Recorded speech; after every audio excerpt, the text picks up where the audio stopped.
Leave. Move. Get the hell out. That's my advice for the day on how to save money. You know, it doesn't matter if it's a neighborhood or a city or a country. If you can't afford to live there anymore, you probably need to leave to go somewhere where it's more affordable, right? I mean, maybe at one time you could afford to live in the Hamptons or Bel Air or Hollywood, whatever. And now if you can't, you need to move to somewhere that's more affordable. And the same goes for countries. You know, a lot of people, if you have kids or grandkids, you really want to stay in the United States because, you know, you want to be with your family and see all that every day or constantly. That's one thing. But a lot of people, like myself, and I know there's a lot of others, or maybe you just don't even want to see the kids or your relatives as much, it is much, much more affordable to live in other countries. It doesn't matter if it's a small city in Mexico. There's still a lot of small towns in Mexico, not the tourist towns, small towns that are super affordable. A lot of other countries. I was just talking to my friend from Sri Lanka. If you don't know where that is, it's a pretty big island off the coast of India. And he said, yeah, it's very, very affordable there, super affordable.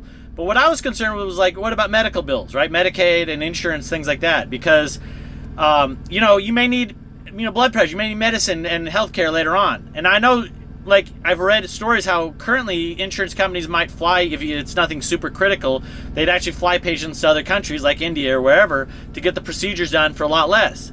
So that was regular insurance. I was curious if Medicaid was, and talking to my friend, sure enough, he said, oh yeah, if you go to the embassy there, he said he knows many retirees are there. You go to the embassy, register there, let them know. That's where your Social Security check will go, your Medicaid, you register with them, so whenever you need bills, you think the government isn't going to be more than willing for you to go to a hospital in another country that's a tenth the price of the U.S.? So that's my advice. It doesn't matter if you're in a neighborhood, city, country, whatever. If you can't afford to live there anymore, especially saying in your retirement, you know, I'm surprised, and I met so many people, right, in retirement that are still working jobs like I can't afford to retire.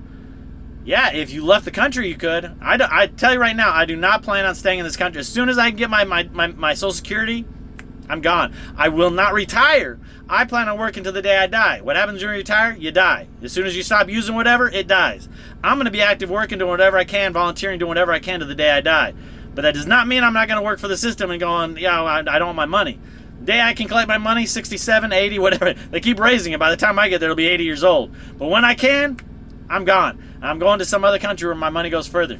If you like, subscribe, share, comment, check out some of my other vids. And also, if you're into stocks, which I got into without doing my due diligence research initially, there's this channel I really recommend, Outlier, but it's spelled with a V, hosted by a guy called Chris Own, ULH is his last name, ULA, or UHL. Outlier, OVTLRY. Check out his channel for learning how to do stocks properly, not listening to these hyping everything, these guys on the hype. Like, subscribe, share, comment.